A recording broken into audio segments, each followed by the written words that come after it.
এইরকম সরল অঙ্ক কিভাবে করতে হয় সেটা আজকে আমরা জানবো। তো এই অঙ্কগুলো করতে গেলে আমাদেরকে একটা কথা মাথায় রাখতে হবে, যেটা কিছু ফর্মুলা আছে, যেমন প্লাসে প্লাসে হয় প্লাস, মাইনাসে মাইনাসে হয় প্লাস, প্লাসে মাইনাসে হয় মাইনাস, আর মাইনাসে প্লাসে হয় মাইনাস। এটা আমাদেরকে মনে রাখতে হবে, তারপর আমরা এই অঙ্কগুলো করতে পারবো। তো দেখো, প্লাসে প্লাস অর্থাৎ একই চিহ্ন যদি হয় তাহলে যোগ যোগ হবে, আর বিপরীত চিহ্ন যদি হয় তাহলে বিয়োগ হবে। তো ফার্স্টে আমাদেরকে এই ব্র্যাকেটটা তুলে দিতে হবে। তো ব্র্যাকেট তুলতে গেলে প্রথমে যেটা থাকবে -2, মানে অর্থাৎ যে সংখ্যাটা থাকবে প্রথমে সেটাই বসে যাবে। তারপর দেখো, এই ব্র্যাকেটটা তুলতে গেলে আমাদেরকে এই প্লাসের সঙ্গে মাইনাসের গুণ করতে হবে, অর্থাৎ প্লাসে মাইনাসে হয় মাইনাস, বিপরীত চিহ্ন মানে মাইনাস হবে। আর এখানে 10 যা আছে তাই বসে গেল। তারপরে এইটা, এই ব্র্যাকেটটা তুলতে গেলে এটার সঙ্গে এটা গুণ করব আমরা, প্লাসে প্লাসে প্লাস, আর এখানে 21 যা আছে সেটা বসে যাবে।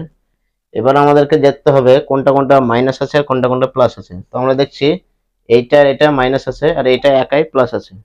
তো মাইনাস আর মাইনাস যদি আমরা, দুটো মাইনাস থাকলে কি করতে হয়, মাইনাস মাইনাস মানে যোগ করতে হবে, অর্থাৎ এই দুটোকে যোগ করতে হবে। তাহলে মাইনাস মানে যোগ 10 আর 2 হয় 12। এবার আমাদেরকে দেখতে হবে একই চিহ্ন যদি হয় তাহলে সেই চিহ্নটাই বসে যায়, অর্থাৎ -12 পেলাম, আর এইটা যা আছে তাই +21।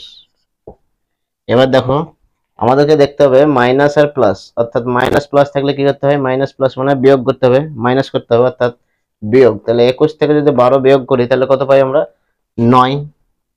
এবার আমাদেরকে জানতে হবে 21 বেশি বড় না 12 বেশি বড়। তো আমরা জানতে পারছি এখানে 21 বড়, তাহলে 21 এর চিহ্ন কোনটা, 21 এর চিহ্ন হচ্ছে প্লাস। তাহলে এখানে কোন চিহ্নটা বসবে সামনে, 9 এর আগে প্লাস, অর্থাৎ এটা ক্যালকুলেশন করলে হয় +9। এটা হচ্ছে অ্যান্সার। তো চলো এবার আমরা 2 নম্বর অঙ্কটাকে সমাধান করি।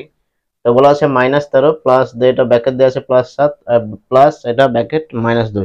তাহলে প্রথম কাজ কি করতে হবে বললাম, প্রথম কাজ হচ্ছে আমাদেরকে ব্র্যাকেটগুলোকে তুলতে হবে। তো ব্র্যাকেটগুলো তুলতে গেলে আমাদেরকে প্লাস মাইনাসটা গুণ করতে হবে। প্রথমে যেটা থাকবে সেটা আপনার চকমজে বসে হবে, এটা -13।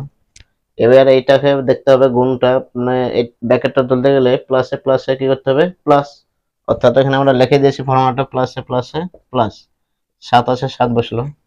এবার দেখো এখানে প্লাস আর এখানে মাইনাস আছে, প্লাসে মাইনাসে মাইনাস, -2। এবার আমাদেরকে দেখতে হবে, বললাম আগে, যে কোনটা কোনটা প্লাস আছে আর কোনটা কোনটা মাইনাস আছে। তো আমাদের দেখতে পেয়েছি এখানে 13 এর আগে মাইনাস আর 2 এর আগে মাইনাস, দুটো মাইনাস আছে আর একটা প্লাস আছে। তা যেহেতু মাইনাসটা বেশি, তাহলে আমরা দুটো মাইনাস থাকলে কি করতে হয় দেখেছি, মাইনাস থাকলে প্লাস করতে হবে, মানে যোগ করতে হবে। তাহলে 13 এর সাথে যদি 2 এর যোগ করি তাহলে কত পাই, 13 এর সাথে 2 এর যোগ করলে 15। আর যেহেতু দুটোই মাইনাস মানে সামনে মাইনাস চলে আসবে। আর +7 থাকলে এবার বিয়োগ করো, -15 আর +7, অর্থাৎ 15 থেকে যদি 7 বিয়োগ করি তাহলে কত পাই, 8। তাহলে 8 বসাবো। এবার দুজনের মধ্যে কোন সংখ্যাটা বেশি বড়, আমরা দেখছি 15টা সবচেয়ে বড়। তাহলে 15 চিহ্ন কোনটা, 15 চিহ্ন হচ্ছে মাইনাস, তাহলে এই 8 এর আগে কি চিহ্ন হবে, মাইনাস, অর্থাৎ -8 হচ্ছে এটা অ্যান্সার।